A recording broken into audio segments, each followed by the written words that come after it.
Gary, let's take a moment and say thank you to our sponsors at Fuji Sport. Yeah, absolutely. They've been working with us for a very long time, not only on this podcast, but also at the Academy. And I'm taking a peek at their website right now, and they have a brand new ultra light gi. Now, this is mind-blowing. I'm looking at my size. A2 is 2.75 pounds. I mean, that's under 3 pounds. That's mind-blowing. I could even lift that. And go to their website, fujisports.com. Check it out. Anything you could need for your jiu-jitsu journey, you can find at fujisports.com. Hey, it's been a while since we started Roll TV Project. It's been a while since you started it. I did come in later, and I can't say enough about it, especially the new platform. It's really amazing, fully customizable, and you know a little bit more about the structure. Well, so two things you need to know. One is the subscription service, which is $9 a month. You can get access to hundreds of videos, hundreds of drills, techniques, and so on in a very nice library categorized as you need them. But two, different lessons. You can actually purchase those individually and you own them. So the subscription is not tied to it at all. You can look at things like spider guard, half guard sweeps, half guard chokes, folding pass, and so on. There's so many of them out there. So take a look and see where you need help with the videos, right? 30% if you type in Roll Radio as a code. Who doesn't like saving money? Go to rollacademy.tv. What's up, everyone, and welcome back. If you haven't already, please remember to hit the like, share, subscribe, download, listen, and whatever other button there is, and leave us a review wherever you do listen. That ensures that we can continue bringing you the great guests and amazing content that you have come to expect. Felipe Costa joins us today to discuss his life as a traveling instructor versus having his own academy, being an instructor while focusing on his own competition career, jiu-jitsu's development beyond Brazil and the United States, the struggles he faced as a colored belt, never winning a major tournament, and how he became one of the most respected rooster weights in jiu-jitsu. Here's the Roll Radio with the former European, Brazilian national, PANS, world, and international masters champion, Felipe Costa.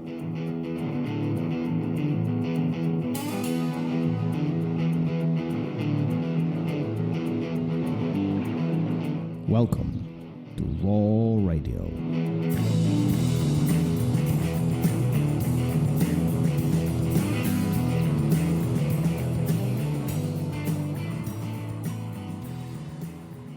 And we are live. Here we go. Almost not.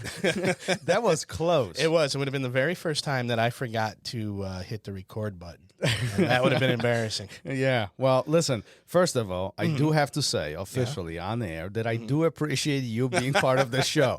Thanks. Last week, I had It only took you a year. year and a half.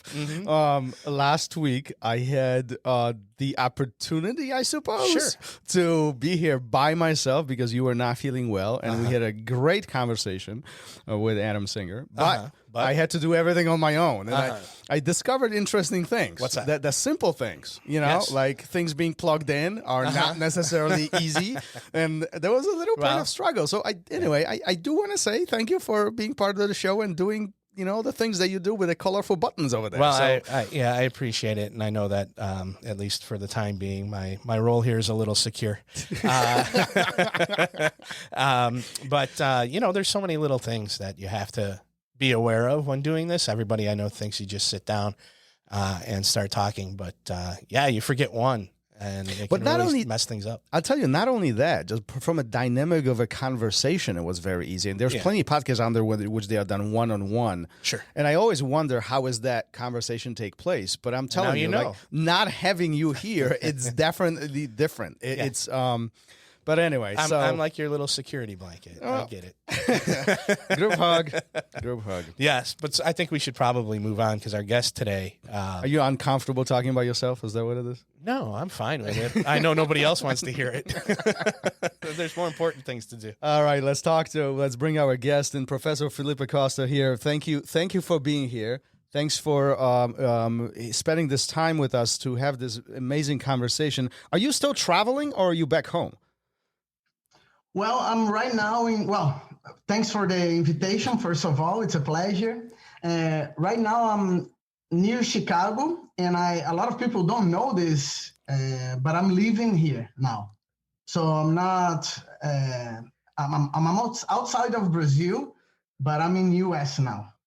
So Well, I'm I not didn't. traveling. I didn't know. We multiple times last year or so. We kind of exchanged messages to bring you on the show and have this conversation. And I had no idea that you moved to Chicago. Yeah, but that's very recent. I just came January this year. So a lot of people don't know because I have moved here, but I don't have my academy. It's something that I might lead on that direction in the near future. But right now, I'm not teaching officially in academy. I do visit Comprido's academy. Of course, he's my teacher for so many years. That's where I'm going. So sometimes I teach once a week in one of his smaller academies. But I don't have my own academy. I'm not sure if that's going to happen in the future. But right now, I'm more focused on traveling. And from here, it's a lot easier than from Brazil to go to the seminars that I normally do. How does it feel? I got to ask you, how does it feel not having quote unquote home, like as far as academy is concerned? Like you know, when we teach our students, when we are involved, you know, in academies and the growth of our students, but now you say like, well, I'm occasionally teaching here and there, but Yes. like there's no place that you call home at this point. How does that Exactly. feel? Well, first I have to say that I had this experience. I had my own academy back in Brazil, in Ipanema, Rio de Janeiro, for 6 years. Brazilian Black Belt Academy. It's still running over there, and I'm still connected with them. Of course, I was the founder and all of that. But I've been to both emotions. You know, when I started leaving from Jiu Jitsu back in 2003, I didn't have my own academy, and I was making my living from the seminars, traveling. And, you know, as life happened, you know, I got married, got kids and all of that, I started to make my trips smaller. You know, in the beginning, I would go away for 3 months. And by the end, you know, after, I don't know, 20 years doing that, my trips were a lot shorter, or like a week long or 10 days. I went in that direction. And then about 6 years ago, there was an opportunity to open my own academy in Ipanema. And I thought, well, I have to give it a try. I got to have that experience. So I did that for 6 years. It was amazing. So I experienced both, you know, now having an academy, which is where I'm at this point again, and also having my own students. So I guess I had a little bit of both. How does that feel? It feels lonely a lot of times. Well, why I say that, for example, I was always a big on competition, right?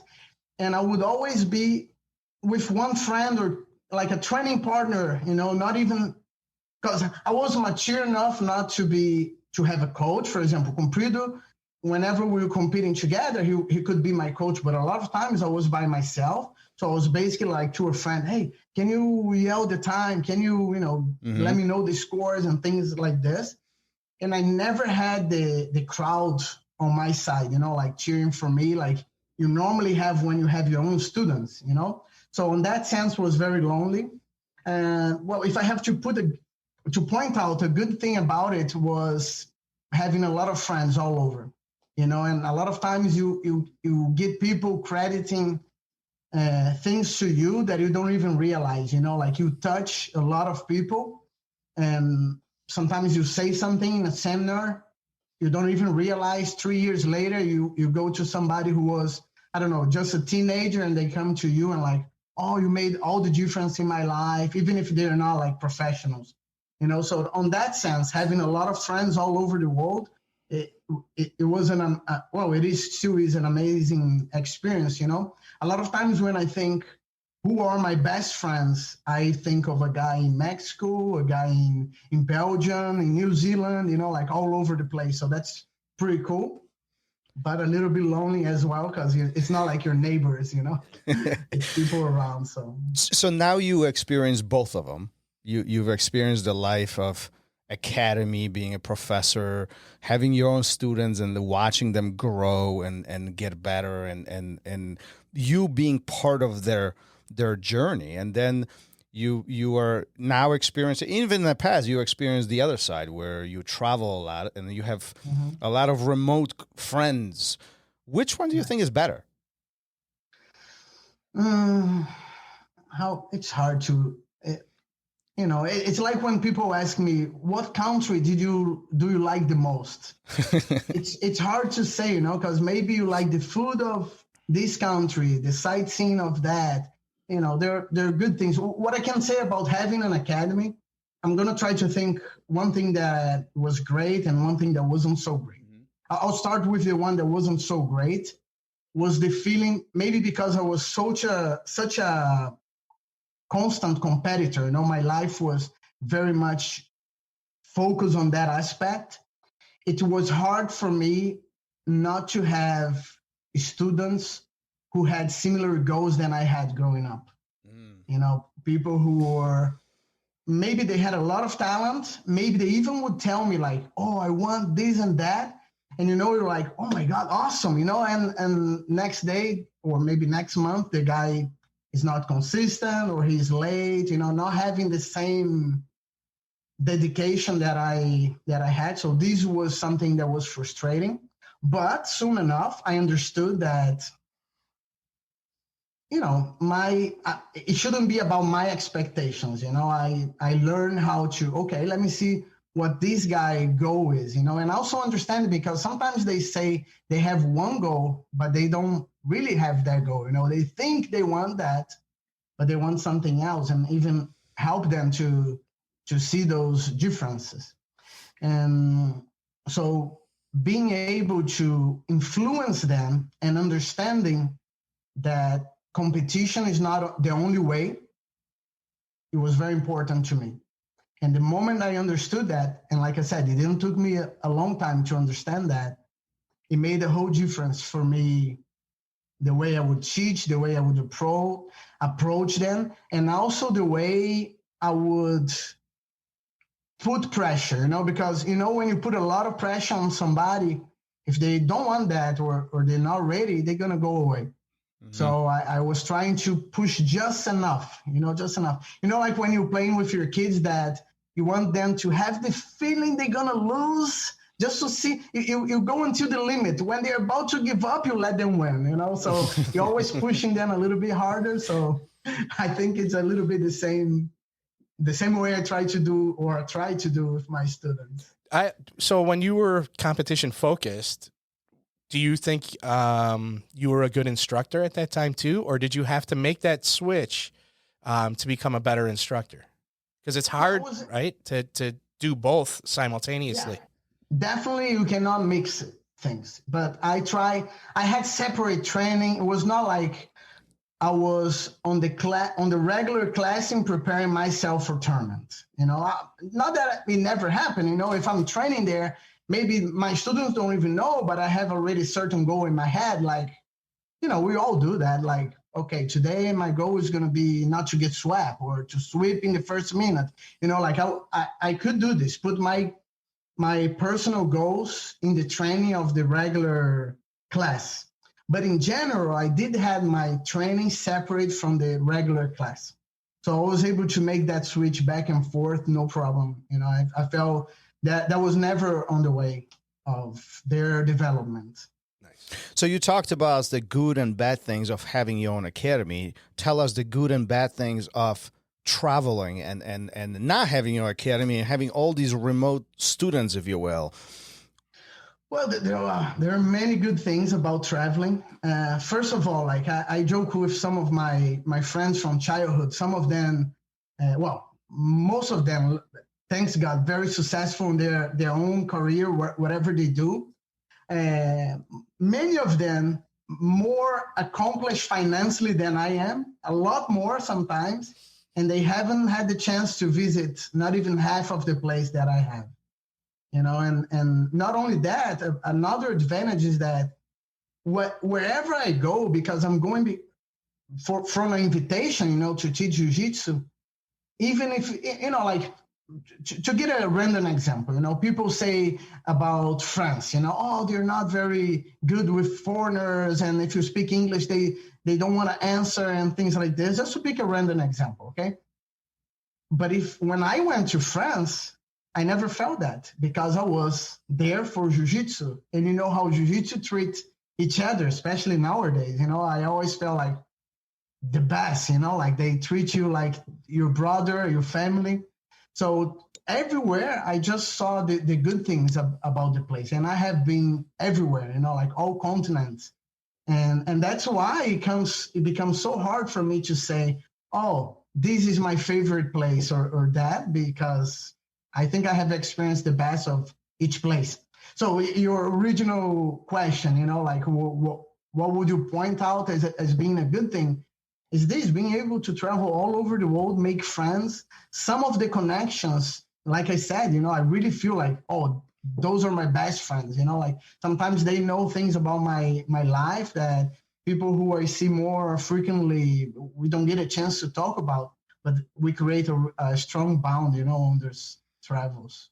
You have traveled quite a bit. I mean, is there a country that you haven't been to but you want to go to? Yes. What is it? If I start to think about it, many, but China, for example, I have never been. Actually, like I've been to Asia, but there are quite a few places I would like to visit, to get to know more. But China, it's like very different culture that I would like to experience. So from top of my head, that's one place. I have been to New Zealand, but not Australia, even though I have friends from there. So it would be also another place to go and experience and all of that. Well, there you go. If anybody's listening in China or New Zealand, there you go, or Australia, there you go. I'll check right the there. stats. I'm sure we have. I know we have listeners in New Zealand. But on a slight different note, as far as the travel is concerned, visiting so many academies, visiting so many cultures, visiting so many countries, you see the differences between jiu-jitsu in each of those places. So talk to me about that a little bit. Talk to us about that a little bit. Yeah. How is it different between these places? Right. I can see that difference, especially when they are beginners in jiu-jitsu, a country that jiu-jitsu is fairly new. And of course, that's becoming harder and harder. But I can give you a specific example. I have been to Poland since 2004, maybe. Okay, so long time. And I have been following the same group for all those years.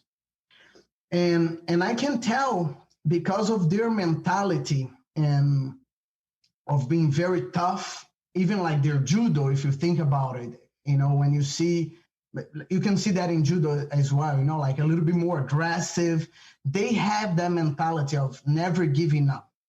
So that translates into their jiu-jitsu being very tough, so like sometimes if they don't have the technique, if they didn't have the technique, because I'm talking about many years ago, they wouldn't care. They would just go for it. So they would compensate their lack of techniques with toughness. Okay. But that's why I say you can see the cultural aspect of the country on their early stages. Okay. But as they develop, they become like a machine, like when I go to Poland nowadays, the same guys, even the guys who were already higher belts, maybe brown at the time, whatever, purple, and even some of the kids, like you see the kids, they're amazing. They're amazing because they have everything.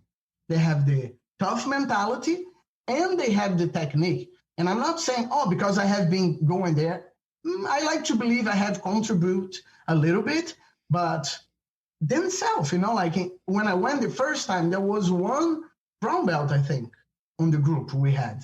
Now when I go, there are like 30 black belts next to me, so, imagine the one, or even like here in US, think maybe when you guys started, Gary said you started a little bit older, but Yeah. When you start, maybe you had a blue belt teaching you, like for the ones who started a long time ago, or purple belt. Mm-hmm. And now you probably have your own black belts next to you, like you have people to learn from. So whoever enters has a lot more possibilities to look after. While on those countries, when they started, they had nobody to look. So they had to be more of a tough guys. Yeah, interesting. You mentioned this because we talked to Victor Estima and Braulio Estima, and they said the similar things. Particularly mentioning Poland as a country, I'm hearing there's a lot of tough guys over there developing, and you know, No, they're amazing nowadays. Yeah. I can tell you, if I wanted to prepare myself to a tournament, maybe it would be like top 3 places that I would choose. Wow. You know, they have tough guys, really tough guys in all aspects, technically and also on the mindset. So Very let me ask you this then. So if in other countries, let's just take Poland as an example of it, jiu-jitsu is so strong, you know, technically and as far as toughness is concerned, does that create a threat as far as to Brazil and United States as far as the skill is concerned? Because up to this point, Brazil and United States have been seen as those 2 dominant countries when it comes to the skill of jiu-jitsu, right? This is where the most skilled guys have been produced. Do you see that that's changing around the world now, spreading across? Yeah, I see what you mean when you say threat, but I wouldn't say like this, you know. But in Europe, man, you would be surprised how many countries are very advanced. Like Belgium, it's amazing. Mm-hmm. Finland is amazing. Sweden, you know, there are many countries that are like, really like, they're very good. And you might say, well, okay, where are they? You know, when you look like master division, they are all over. They are winning a lot. And of course, we tend to think, okay, but how about adult black belt? We tend to think of that. And from top of my head, you know, like I would say there are a few factors, you know.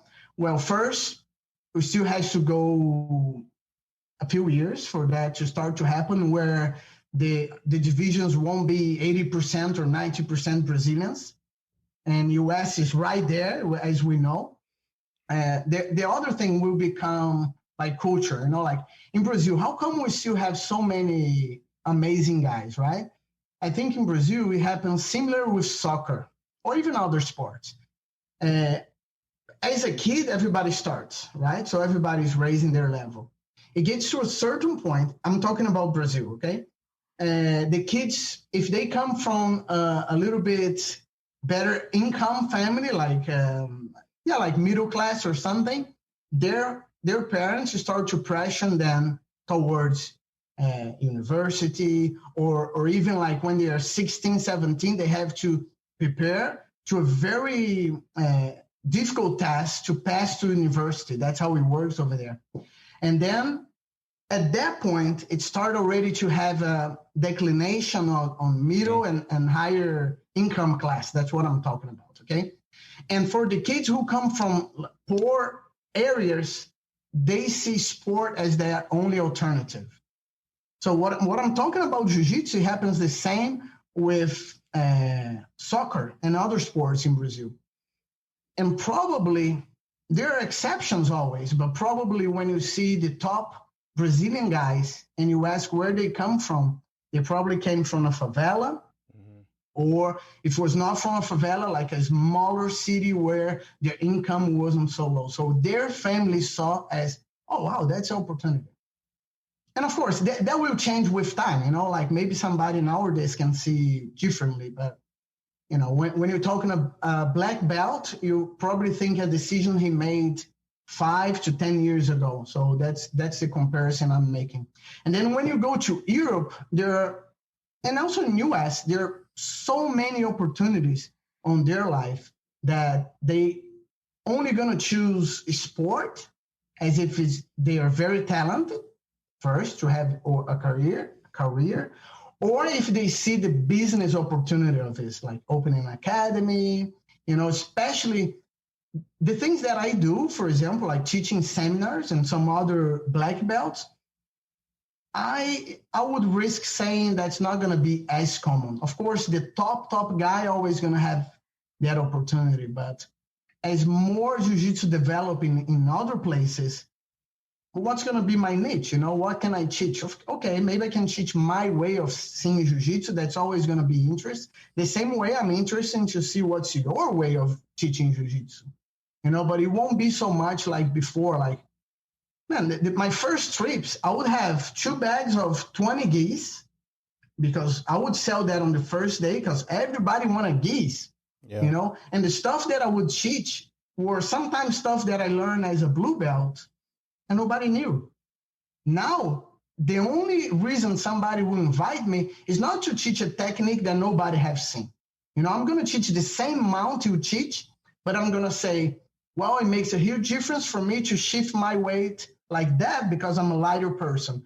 And then maybe if I'm good enough or lucky enough, I will be able to give those little details that on your head and your students are going to be like, wow, that was worth bringing him here.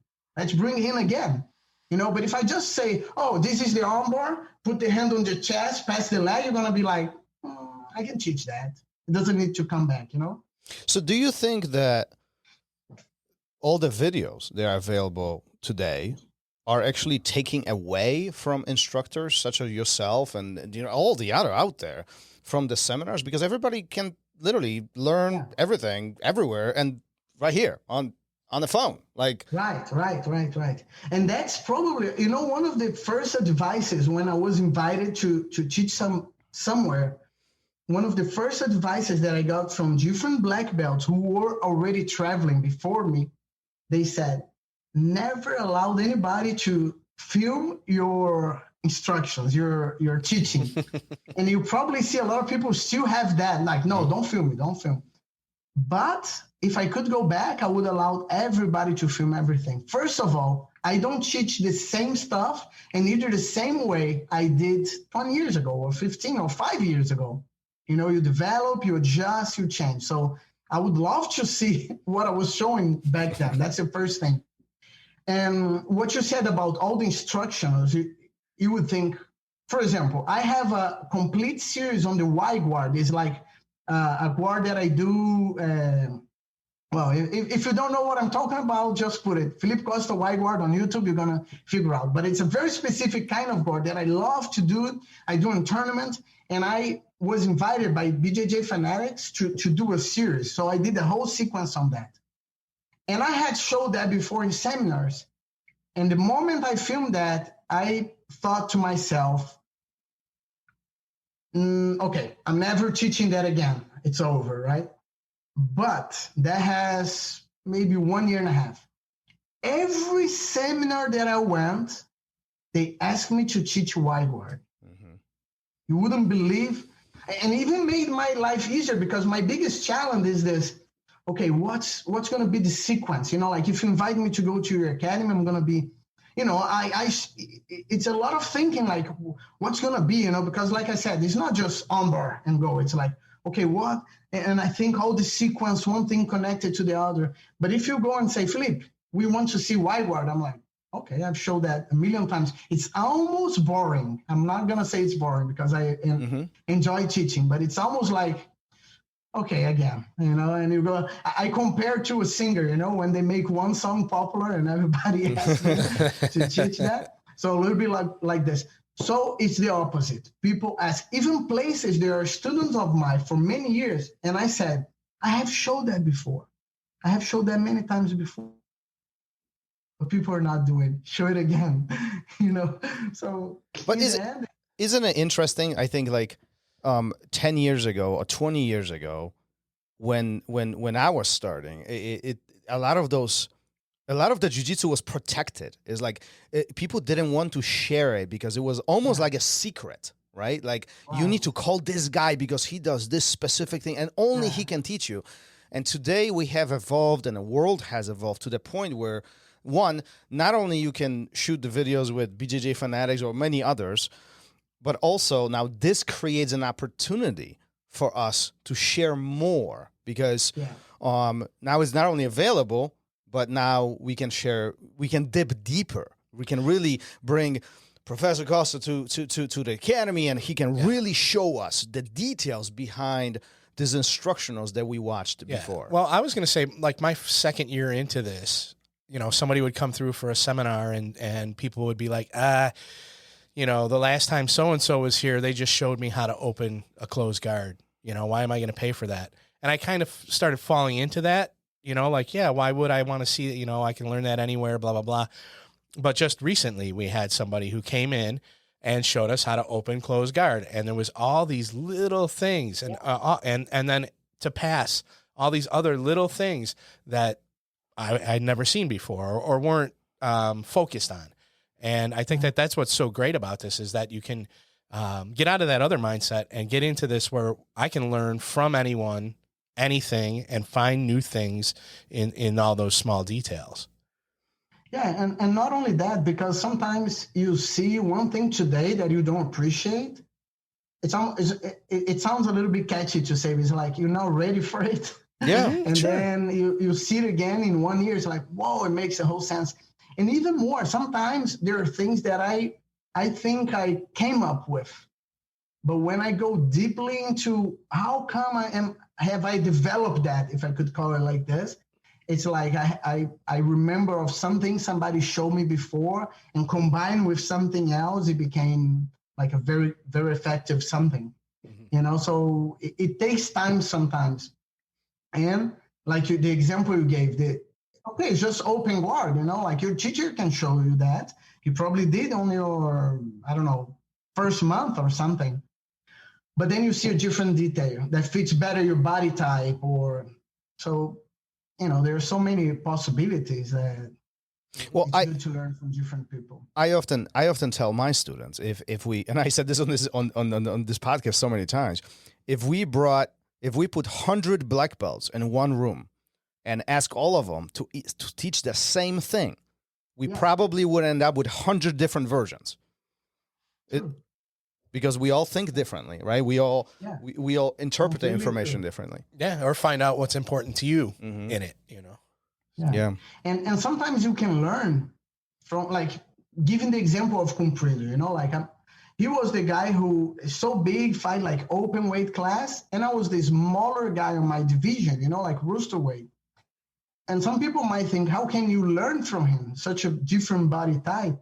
But that's not the thing, because the base, if he has a good understanding, he will give me the tools to develop my own style. What would be a mistake that he doesn't do, but would be a mistake, is that he would say, that's the only way you can do that, if he would force. And I can understand, maybe you say to a very beginner, like, don't ever, cross the leg when you take somebody's back. Mm-hmm. Don't ever do that. That's a good rule to have. But as you go, you understand that maybe if it's a little bit to the side, or maybe if it's, whatever, it's possible. In Jiu Jitsu, there isn't much of don't ever do this, So different body types doesn't mean you're going to have same game. You're able to develop in different directions as well. You mentioned just now something really important, training with Comprido or having him as a leader of yours. You also had many others, training partners and leaders in your life as you traveled and so on and lived in Brazil. And you just mentioned that telling people what not to do or what to do is not necessarily the best thing, is allowing them to develop their own style. Talk about that, because there were so many instructors out there who try to teach their students what they do best, meaning I'm the instructor and I'm enforcing my own style onto all my students. There are so many of them out there. But the phenomenal instructors, the ones that are the best, will inspire the students to develop their own style and think their own way. And talk about that a little bit, because that's mind-blowing.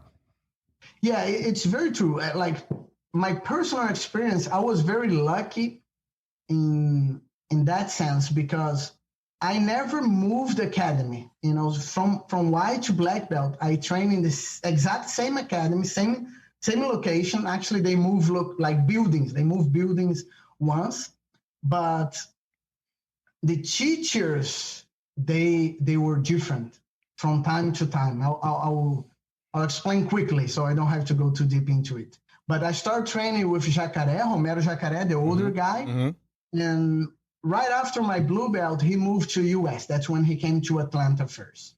So as instructor he already had many amazing guys like Ratinho. Before he moved, he partnered up with Fábio Gurgel. So he was already a good teacher. Fábio Gurgel, as we all know, also a very good teacher. So I got to see like already different styles. Jacaré had his own instructors who were amazing. Leozinho Vieira, Comprido became a little bit later, but also one of the instructors, Hachin. Fabio, when he came many of his own instructors. So you see, just like from two guys, I already had like a tree of a bunch of possibilities. And then when Fabio went to São Paulo, Jacaré went to US, Fabio's brother, Fernando Gurgel, he stayed and became like the leader of the academy. So that's already another style. That was the guy that influenced me, my competition style the most for a few years until I think a little bit before brown belt or right after I got my brown belt. And that's when Comprido took over. Comprido was the student just like me, but I developed it like that a little bit by little, and Comprido went like, like it was so good. So Comprido, who started a little bit after me because I started as a kid, he started as a teenager, he became my teacher. And as you all know, like phenomenal competitor, all of that, like a big role model for me. And until I was already black belt, he moved to US. And then I felt orphan. I had nobody to train with. I didn't even have an academy to go. And that's when it was also a crucial moment for me because I had to visit. Remember I said the whole time I was in the same academy, I had to visit other academies to find my level, to keep my level growing or at least not going down. And look how lucky I was that I moved to a place in Copacabana. I was right next to an academy of De La Riva. Ricardo De La Riva became my teacher in a way because I was training there. I trained there for like 5 years and big influence, so many good students and very technical. And I was not only training there, but visiting many other academies. And because of my experience teaching all over the world, I knew how to behave in each academy because that's crucial. That's what's going to make a difference for you to be welcome, for you to have access to that, like you said, like the private information, like the golden techniques of each place is if you are a guy who is welcome or not. You might visit many places and they just see you as a competition. Let's go hard against him. But if you know how to behave, eventually they're going to not only teach you what you know and teach you what they know and ask what you know. So you're going to have the great exchange. And that has my game developed so much. Tell us what you mean by this. What do you mean behave in a certain academy, certain way? So are you talking about being respectful towards the students and instructors? Are you saying not say certain things? What does that mean to you? Well, I wouldn't say not saying certain things, but definitely be respectful, I think I learned from my mother, like you go to somebody's house, they invite you to eat. If you don't know how to do with your silverware, you watch, and then you see what they're doing. How do they cross their silverware in the end? Is it here? Is it here? So you watch and you copy, So when I go to somebody's academy, like I'm not going to take my gi off, I'm not going to, I don't know, talk to, how some places, you have to talk with the black belt first. So I enter, I try to watch, what are they doing? And I copy. So first of all, that's basic education. I got from home, I was doing it in the mats. And then second thing, very important, people take that for granted, and the new students, they don't do it unless they learn from their teachers. Don't talk about training. I have never had a situation like, I went to the academy and I did this and that to that guy, it's not my style. And I think big part of this is because my goal was to do well in tournaments. So I didn't care if I lose. It didn't matter for me. I won that teacher. No, I'm coming here to get beat up. I want to challenge myself, put me in the wrong spot and improve, not to prove that I'm something. I wanted to prove that if I was good or not in a tournament, but training in other places, never, I had an interesting situation in an academy that I visit. Well, first like this, if I visit somewhere, that I don't know the teacher or whoever I'm training with, if I feel that I could handle that person very easily, that I'm more technical, that I would have no problem with that person, I would never go 100%. Like, for example, I might get a chance to make a submission on somebody once. I'm not going to tap them 8 times, even if I'm able to. So, okay, I got a submission. Oh, okay. That's a sign. Let's see how he's going to come back. Maybe the guy comes back and he wants, let's go hard again, and then we try again, But basically, I adjust to what they're giving me, I give it back. I'm never going to be the first one to go hard. And neither, even if I tap, I'm not going to come back like, okay, now it's, okay, I made a mistake here. He was better than me. I'm going to come back slower. I think if I'm able to control somebody, being technical and being aware of my movements, I'm probably able to control them going closer to 100% from my game.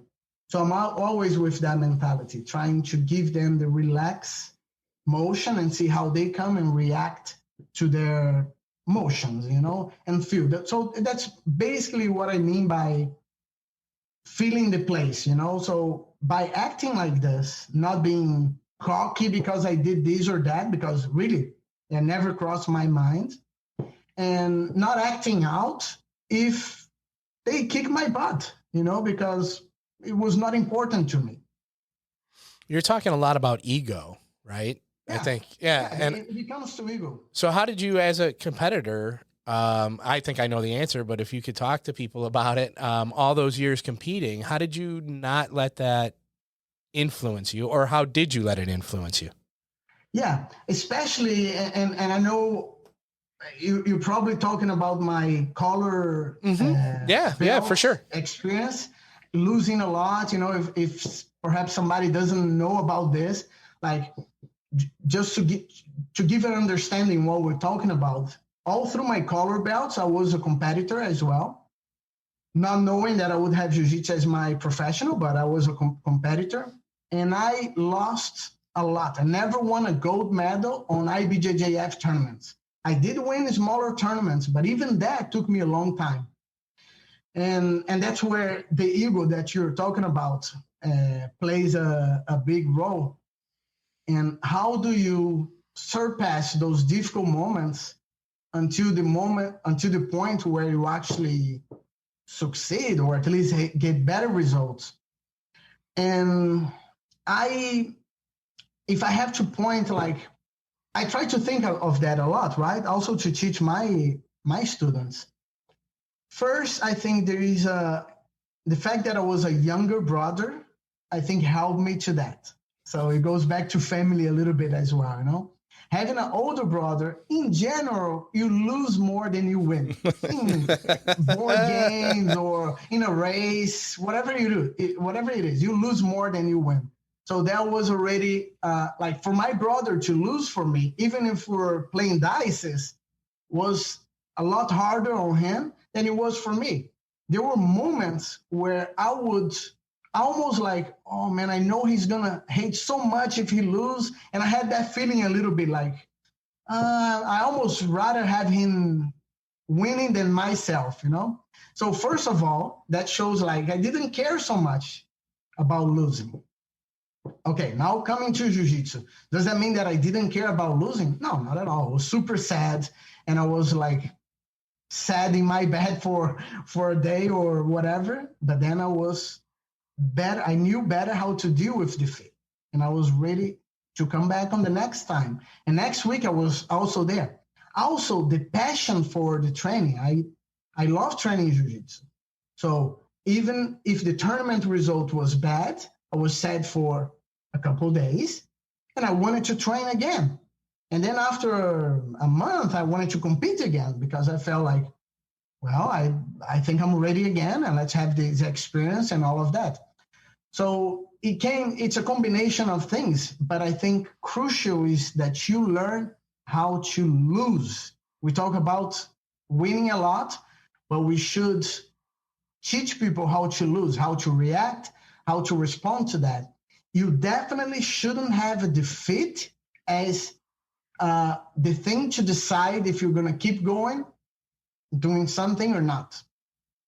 I like to give a few examples to say that. I have been Brazilian national champion twice. You know how many finals I made as a black belt? How many?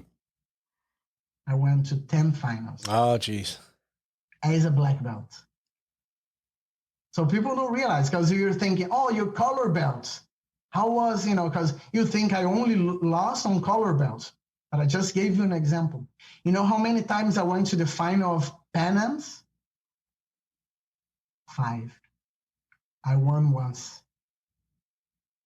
You know how many podiums I have in the world's black belt adult? 9. No. 9? Huh? Yes. I got 8 bronze medals. See who won the last 8? I don't know, 12 times, and you probably know who I lost to. And I got one gold in the adult, and I got 1 gold as well. I count, but I want to make sure I'm explaining, because I don't want to be that guy who say, oh, I'm a world champion. It's like, really, where? You know how in the early stage, there was a tournament called the World Cup that was as big as the world. So I won that as well. And I say, I count that as being a world champion, but I explain, because I don't want people to think that I'm trying to sell something that is not real. So, during 10 years that I compete as adult, I was on the podium every year, but I only won IBJJF once. Yeah, I mean, and so I can think of other examples like this. And I'm talking about black belt. And there are people who give up as a blue, or as a purple. You're talking about something really important right now. I mean, this is, I cannot even highlight how important this is. It is not the amount of times that we win, but the struggles that we get, that we experience when we get to these wins, right? So, like, while you were talking, I Googled Michael Jordan. Everybody knows Michael Jordan. Here's what I found. 9,000 missed shots. Yeah. 300 lost games. Now, sponge this. 26 times he was handed a ball to have this last final shot to win the game, and he lost it. He missed it. And this is the guy who arguably is known as the best basketball player of all time. You were talking about maybe the greatest of all time. Yep. In any sport, maybe, yep. Okay? Yep. I'm not even close to be the greatest of. I think I'm very happy with what I have achieved, especially considering many things. Family history, how we call that in English, but like my body type, I'm not athletic at all. I have never been athletic. You just Google my fights. You're always going to see I'm weaker, physically weaker than the guy, or smaller, whatever. I was never athletic. I had many injuries. My shoulder has popped out 5 times. I had the knee surgery was later in life, also because of tournaments. But, I wasn't athletic at all. I never took steroids.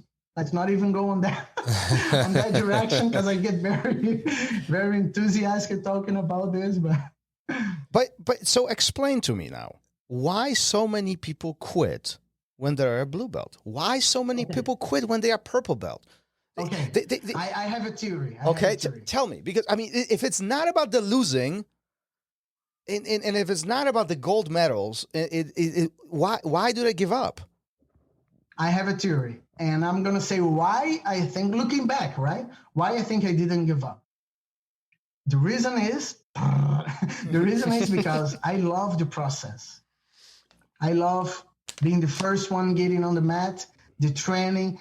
I was proud of every scratch I had on my face. How we joke, oh, I got a makeup today, like a purple eye.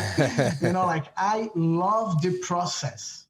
And I think that made all the difference, because the result was like the cherry on top of the cake, But I love the process. I was having fun.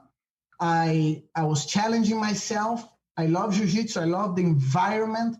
I love the daily challenge that I had to overcome. And I think most people who give up before that, they want to be the champions, but they don't want to do what it takes to get there.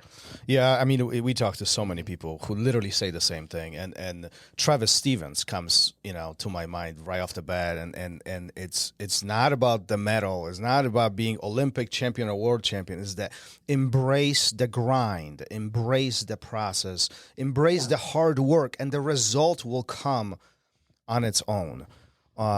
Yeah, that's the mind. Result is a consequence. Yeah. And I tell you even more, like the day I became everything I was seeking, let's say the Pan Ams, that was one goal that it took me a while to achieve. The day that I won, I felt great. A week later, the feeling was gone. Maybe days later, it was gone. So if it wasn't for the whole process, you're going to be very frustrated. Well, first of all, you're going to be frustrated if you don't work hard for it.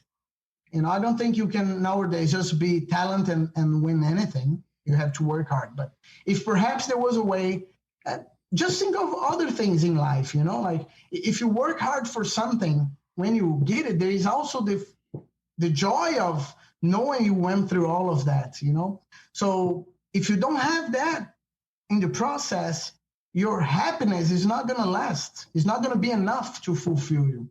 So the process has to be very good. So this is a very good point right now. I'm going to change the direction of this conversation a little bit. If the process is so fulfilling, what do you do when you retire?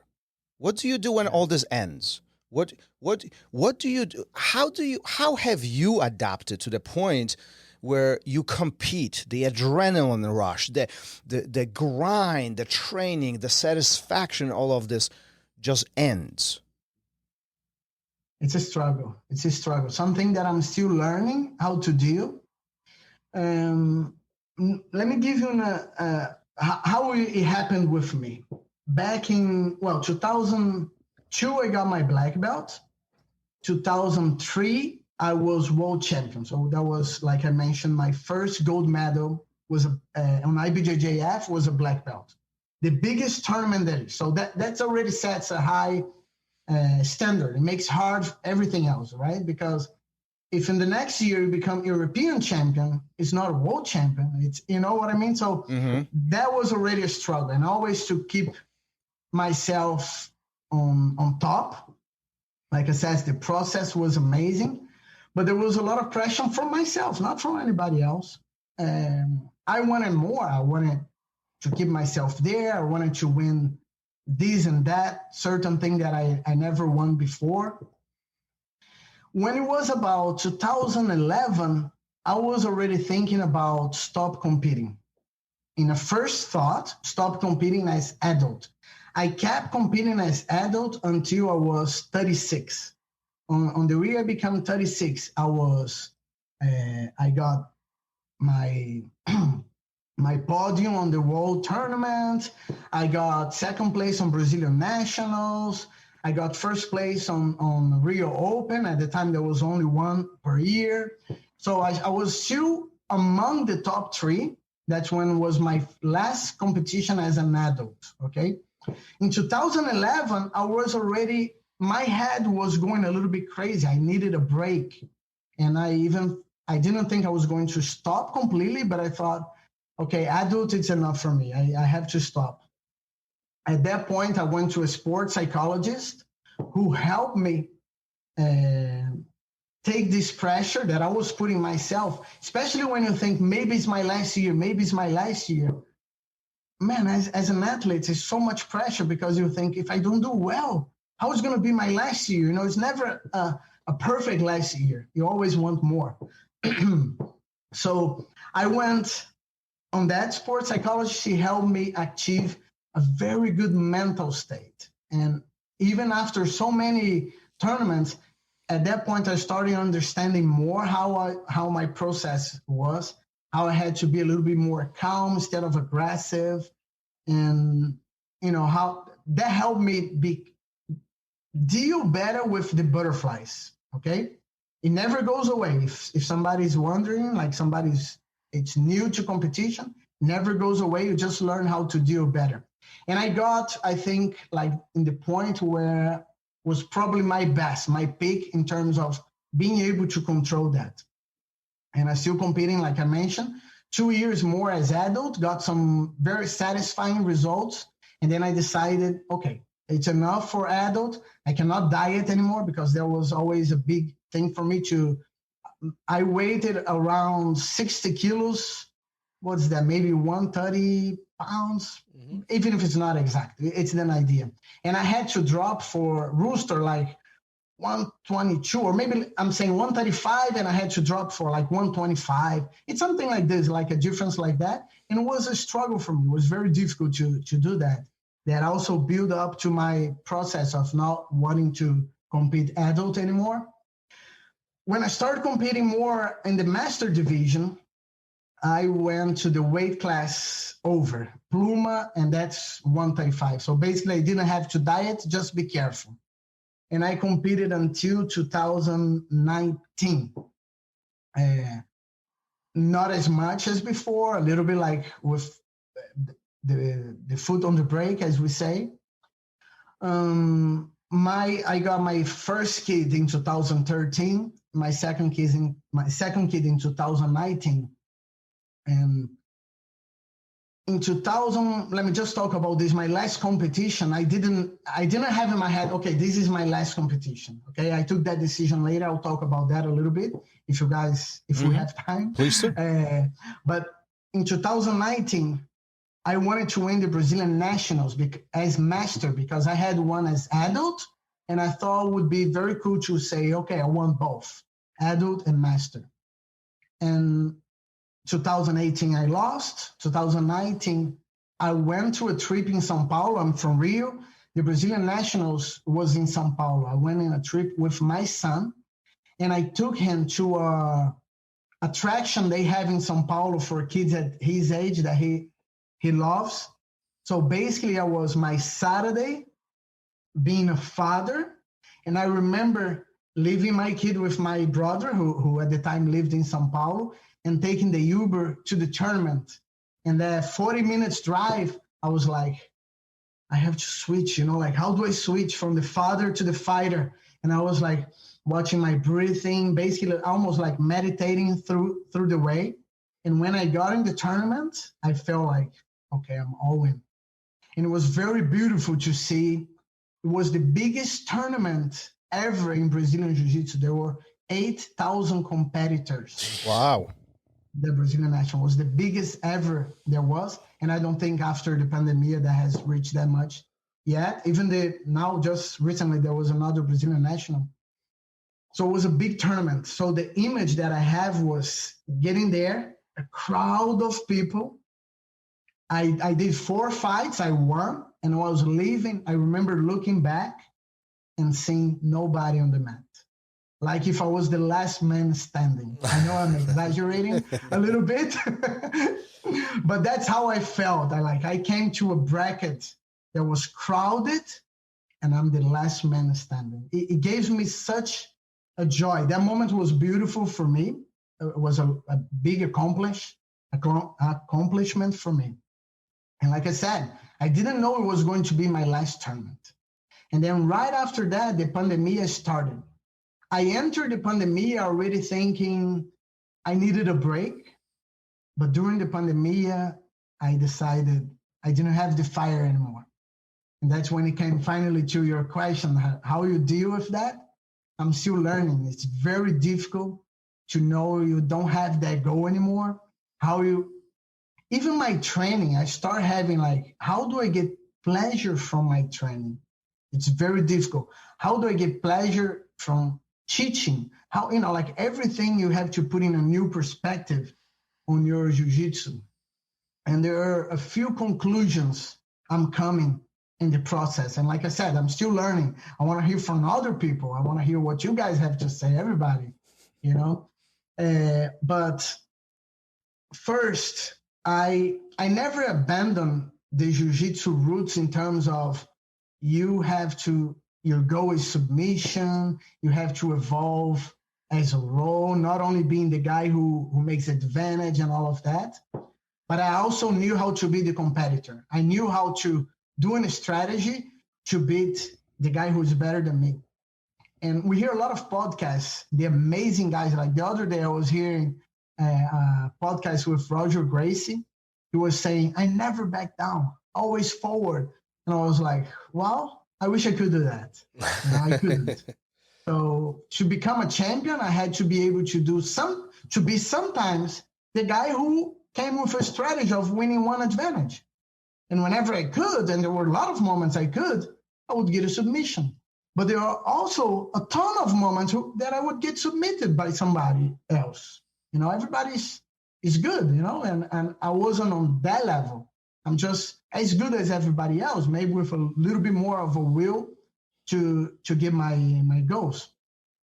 So I have to make that shift on my training. Okay, what's going to be the pleasure of my training? Because if I train with you and I just sweep you, it's like, well, okay.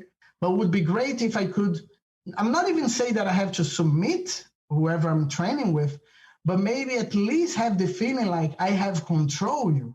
I going a little bit back to the roots of self-defense. And that's a little bit on the path that I am right now. The other thing, remember how I mentioned when I had my own academy, how I felt frustrated at sometimes that some students were not as dedicated as I was. So this moment, I feel I have to maybe target the kids. And why I say that, especially having my own kids, I see how good teachers make a big difference on the life of my kids, and I see how it fulfills my heart when a teacher of whatever, swimming teacher or at the school, it's good with my kids and makes a difference on how he behaves or, add something like this. And I think if I'm able to help that kid, whatever kid I'm teaching, to have that little improvement, it's going to make a difference on their life in the future, even if I don't see it. So right now, I'm leading towards that direction, trying to target this way so I feel happy about my life, in terms of jiu-jitsu.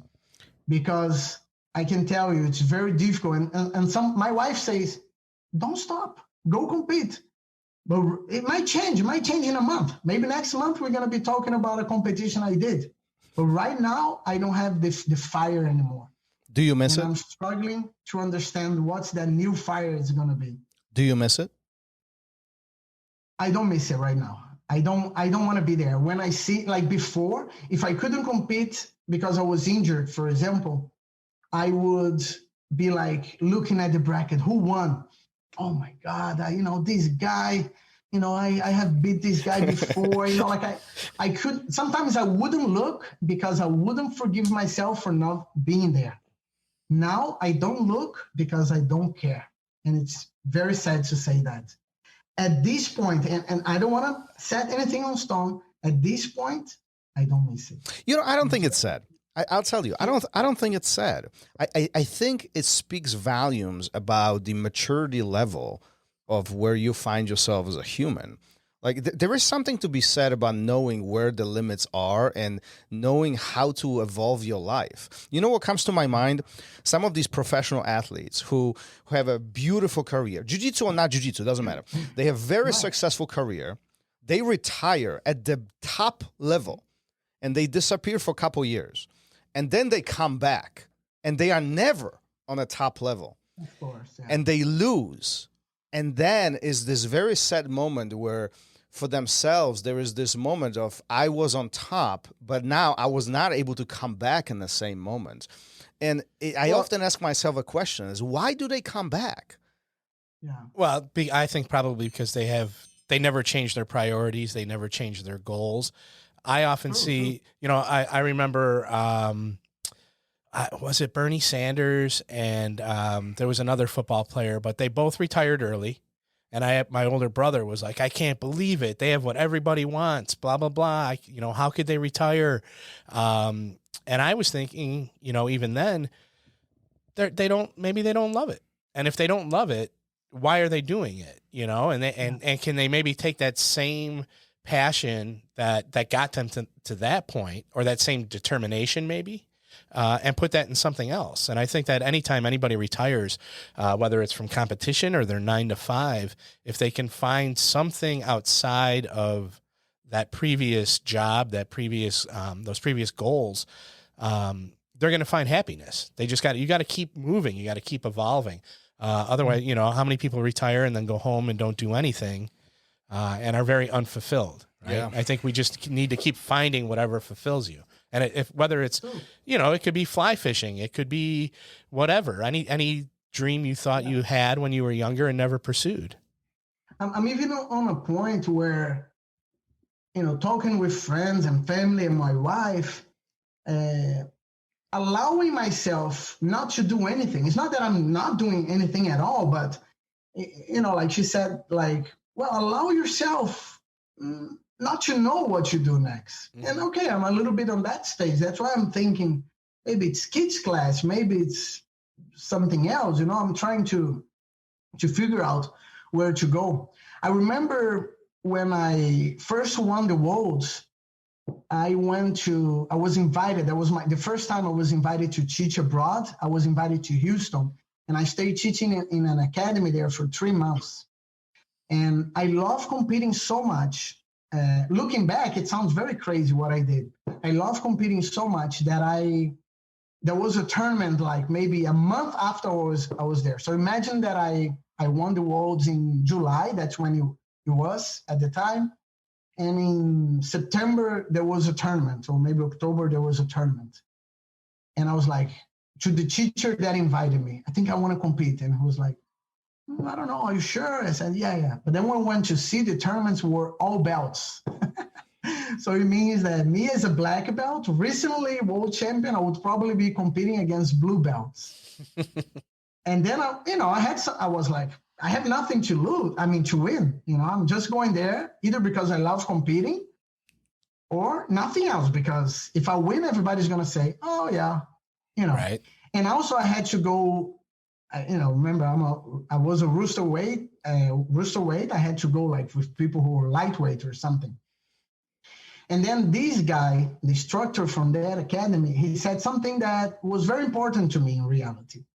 He said, you became a world champion. You have 2 ways to go now. You're either going to be the guy who never or hardly ever fights again, because you're going to put yourself on that standard, like, I'm never going to lose again. Nobody will know if the next champion is able to beat me. Or if I do lose, but I lost to this guy, or I lost to that guy. You're not challenging yourself.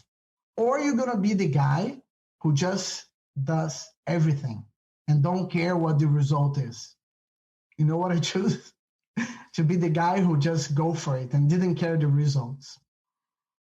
Want to know what happened on that tournament? What happened? Well, I got hurt. Remember I said 5 times my shoulder pop out? Yeah. I was fighting a blue belt. I swept him. When I landed on top, I posed my hand and I dislocated my shoulder. So officially I lost, but it was due to an injury. No excuses. I'm not giving any. So I am. But no big deal. Yeah. A few years later, I fought in Europe in a tournament. There was weird rule, like, for example, it was 3 minutes. I think they did like Shoto rules without the punch. So it was like 3 minutes rounds. And if you would get, instead of half guard, they would call half mount. So if you would put somebody on half guard, the person would get a point as if he had scored half mount. Oh, that's an interesting rule. Okay. Yeah. Very crazy, very crazy. I entered that and I also lost, like on my 4th fight or something. I couldn't swipe the guy and I lost to a purple belt at the time. Can you see my camera? Is it's still on. It's just a little fuzzy. That's okay. Yeah. Let's pretend I put a filter to look To look younger. well, you can hear me well. Yes, absolutely. Okay. So, do you think winning is everything then? No, I think, well, that's what, if I thought of that, I would have stopped in the early stages, like I mentioned. Yeah, when winning was a consequence. you were just talking about that instructor that said you're going to be the guy that goes for everything and does everything. And it sounds to me like that mentality was already in you from all those years maybe he just made me see that. And it was, I saw some people who were better than me achieving something huge and stopping. Mm-hmm. But it wasn't only because they didn't want to test themselves. They were good. Were usually people who had a big ego and didn't know how to control with their nervousness. Yeah. You know, there is one thing. It's great to be undefeated. It's great to be undefeated. But when you lose, a lot of times you don't know how to deal. With me, it was different. I lost. So when I won, I had to be like, whoa, that's new. Winning is new, you know? So whenever I lost again, it was like, okay, that's the same feeling than before. The difference is now I know what is the feeling of winning. So what do I want? And a lot of times I would make that, you know, like, you know how you sabotage yourself sometimes during a fight? You know, the mental talks you have, like, oh, I cannot do it. This guy is better. I'm too tired. You know, I would go with that on my head all the time.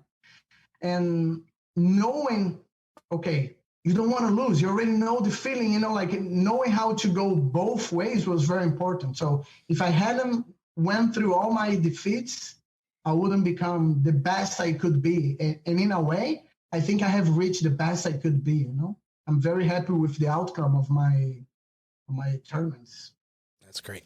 I love it. Wonderful stuff. I mean, this is mind-blowing stuff. So many people quit ahead of time. So many people return and they shouldn't. And you're talking about this strong mindset of knowing when to stop, knowing when to, when to make those changes. And I think what's really big, what I'm hearing from you, is that acknowledging the fact, and we didn't really say this aloud, but I think there's an underlining point here, is that we all age. We all get older, and we have to respect the fact that our bodies change, that our brains change, and we are unable to do the same things as we used to 20 years ago. Don't you think that's a bit important part? This is huge. You know, like, I don't think I'm that old, you know, like, but the 20 years old me would probably think that I am. But now that I'm here in my 40s, I think like, I'm still okay, but it's a huge difference. I also think that my jiu-jitsu is better. If I could give the guy who won whatever in the last 10 years, the guy who won the world tournament, and fight myself today, technically, I think I'm much better. But the problem is you cannot do the same stuff anymore. You don't recover as much. Like sometimes I'm training at Computers Academy with guys that have a wrestling background. And I'm thinking like, I could sweep him now, but I'm going to have to hold him down. You know, so you take decisions based on your current shape, you know? I know. I'm laughing because I know exactly what you mean. It just sounds like you take everything into account. And that's great and I think that's why you're probably going to find just as much success in retirement as you did leading up to it. Well, but it's open really, to everything. But really, Felipe, is really not. Is it retirement? Should we even call it retirement? You're still teaching. You're still traveling. Well, I'm talking competition. Just competition. From tournament, from tournament. Right. You know, and it's difficult. It's a bunch of things, you know, like I'm saying, I'm not a big star. You know, let's put our feet down. I'm not a big star, but I know there are people who look up to me, maybe because of this underdog story, you know, and everything. And even though I don't have like a big ego and none of that, you have to make a understanding in your head, like, okay, people are going to get to know my story less and less, because what I get now a lot is, I was losing. If I get a message from a younger person, they say, my teacher, I lost in a tournament. My teacher said, look up Felipe's story. You know, so in the past would be the people who were on my age. Now I'm getting that feedback from people who are teaching their students about my story. But I know that's going to go away little by little. People will be, who is Felipe? Nobody. Like we talk, it's very popular now saying, the legacy. That's the word. A lot of people, legacy. My legacy. I'm going to leave. My legacy is going to be, my legacy is going to be people don't know who I am. That's my legacy, you know.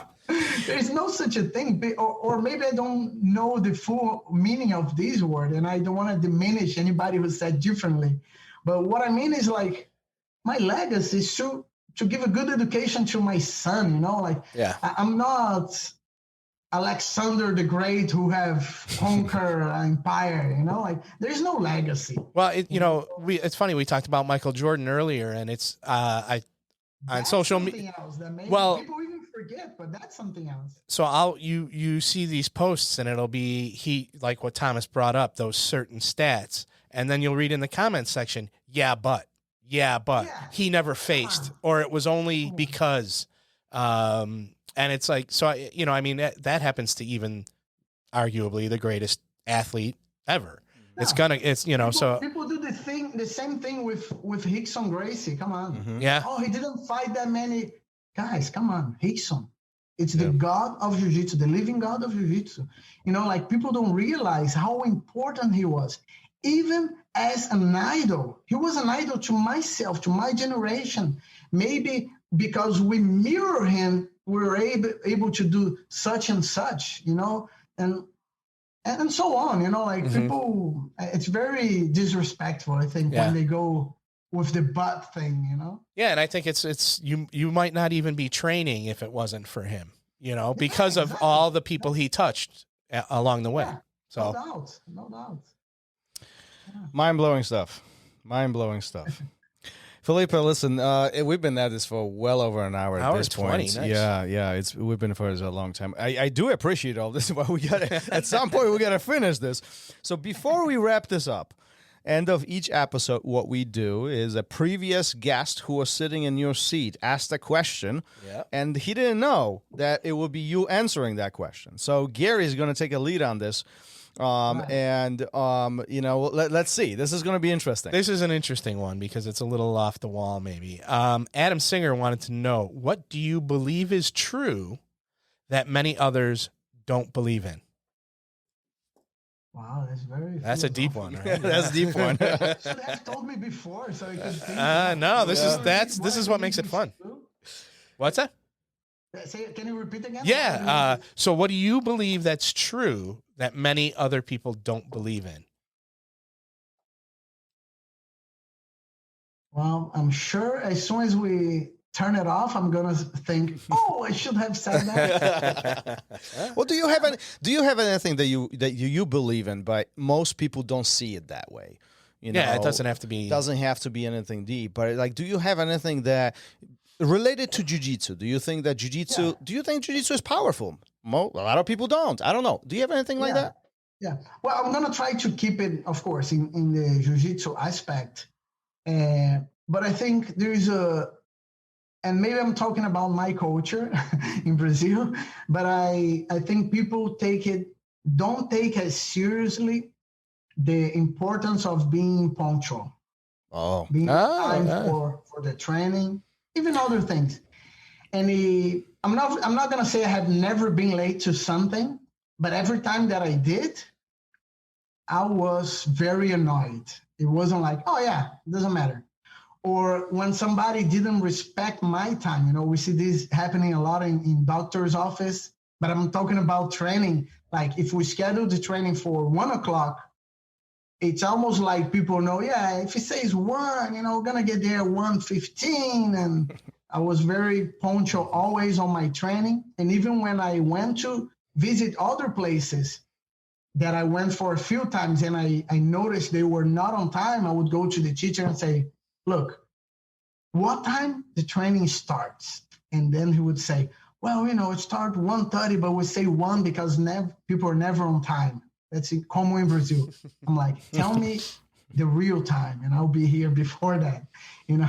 So it's not so deep of an answer, but I think people don't realize how a lot of things are involved with the fact that you are just being on time in terms of discipline and all it's involved. I think it's a good start. Like how Jordan Peterson say, like, clean your room first, before you change the world. I would say, okay, be on time. And that's going to show a little bit of the discipline you have around other things. I'm glad you say that. I think there's way too many late people. It's sorry. No, I get really annoyed when people are late. Here is not as much. It's still pretty bad. In my old career, it would be like, no, you had to be on the floor, right? And it was like, if you're scheduled from 8 to 8, you didn't get on the floor at 8:05. You got on the floor at 8, which means you already put your food away, you already changed your clothes, you already punched in, and now it's 8 o'clock. I should see you on the floor. So I think so. It's not just so much Brazil; it happens a lot here too. Yeah, no. Brazil goes beyond. How it is with like birthday parties or gathering in general. If people say, "Okay, 9 o'clock," if you arrive 9 o'clock, the host won't be ready. It's almost unpolite to be on time. So that's how bad it is. Is that cultural? I mean, is that part of the culture of Brazil? I think so. A little bit more laid back, how here it's like this. For example, here where I'm living, our neighbor, she went to my wife and said, "Hey, you want to have lunch next week?" And she said, "Yeah, sure." Like something like this, it means there will be a lunch next week. In Brazil, you meet a friend, "Hey, we should have a lunch." And yeah, let's do it last week. It doesn't mean that it's going to be a lunch last week. Maybe if we talk and we agree, it's almost like, yeah, call me. But it's like just being polite or whatever. Oh, I love it. Is that why purple belts are always late? No, purple belts are late because they don't think they need the warm-ups. That's why purple belts are late. Oh, Professor, thank you for being here. Before we wrap this up formally and officially, where can listeners find you? Are you available on social media, websites? We know you don't have official academy. You do teach at Compreters occasionally and some random or selected academies all around Chicagoland. But social media and websites, anything? Just any social media, I'm everywhere.